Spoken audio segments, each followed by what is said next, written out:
So what they're trying to do is build a humanoid robot that can do everything we can do better. And with an AI computer small enough to fit in it, it's probably got an IQ of 150. Kick your ass. It's coming. People don't see the writing on the wall. I see it. They already got some McDonald's that are fully in Europe. Yeah, and it's coming. Yeah, it's just sad because it's taken, and you know the super rich, the cabal, I call them the cabal, it's the 1% of the 1% that control banking, the media, and oil at this moment. And everybody thinks, oh, you're picking on them because of who they are. I said, no, I pick on them because of what they're doing. I don't care about their goddamn religion. I'm not anti-Semitic.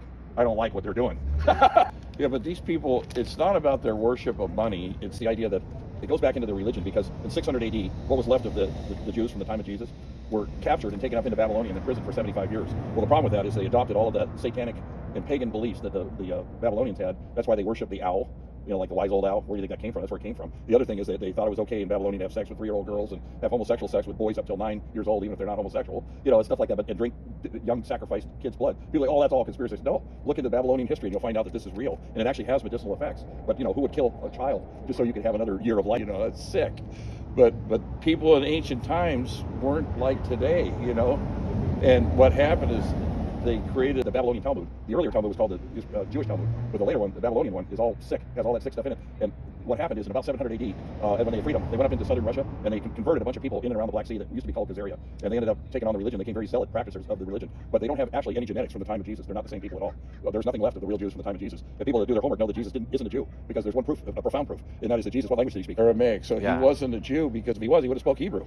You see what I'm saying? So, and think of it from the backside. If you believe that Jesus was created and was on the earth and did what we think he did, then if the Jews were on target with what they were doing, why would the Creator need to send an emissary to straighten out what was going on? In other words, the Jews obviously weren't doing what the Creator wanted, otherwise you wouldn't need Jesus, right? Yeah. But a lot of Christians think Jesus and Jews are right next to each other. Like, that's not true at all.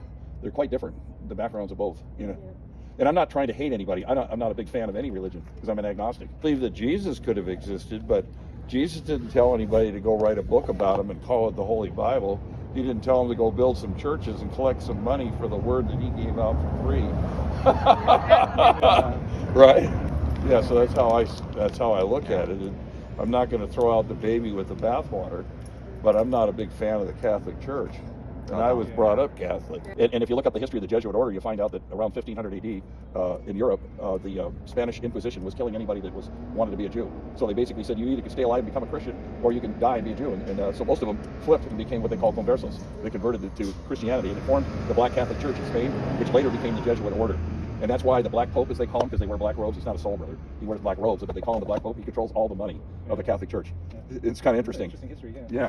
So I mean, you just don't believe me. Do your own homework. And good luck with that East Indian stuff. The world's hardest ground to play, is it? It is, yeah. I wish I could play it. I'm trying to get this guy in Sacramento who plays at the church to come and do a fusion everything with me.